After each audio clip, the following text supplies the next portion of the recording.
నమస్కారం. మన 48 రోజుల హనుమాన్ యాత్రలో 14 రోజున మనం చాదర్ఘాట్ గౌలీగూడ మధ్య మూసీ నదీ తీరాన ఉన్న శ్రీరామ్ ఘాట్ హనుమాన్ దేవాలయానికి చేరుకున్నాం. ఈ క్షేత్రం 1956లో శ్రీ యడ్ల రామయ్య యాదవ్ గారి ఆధ్వర్యంలో ఒక చిన్న ఆలయంగా ప్రారంభమైంది.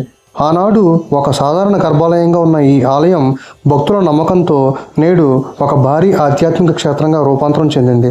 ముఖ్యంగా 2018-19లో జరిగిన పునర్నిర్మాణంతో ఈ ఆలయ రూపురేఖలే మారిపోయాయి. శిథిలావస్థలో ఉన్న ఉపాలయాలను తొలగించి ఎంతో సుందరమైన గోపురాలు మరియు విశాలమైన మండపాలతో ఈ క్షేత్రం సరికొత్త శోభను సంతరించుకుంది. శ్రీరామ్ ఘాట్ ఆలయంలో ప్రతి శనివారం ఒక అద్భుతం జరుగుతుంది.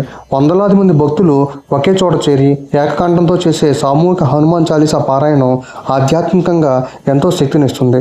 ఈ పారాయణంలో పాల్గొంటే మనసులోని కోరికలు సిద్ధించి ఆ అభయాంజనేయుడి పూర్తి అనుగ్రహం లభిస్తుందని భక్తుల ప్రగాఢ విశ్వాసం. 70 ఏళ్ల చరిత్ర కలిగిన ఈ పుణ్యక్షేత్రాన్ని మీరు కూడా దర్శించుకోండి.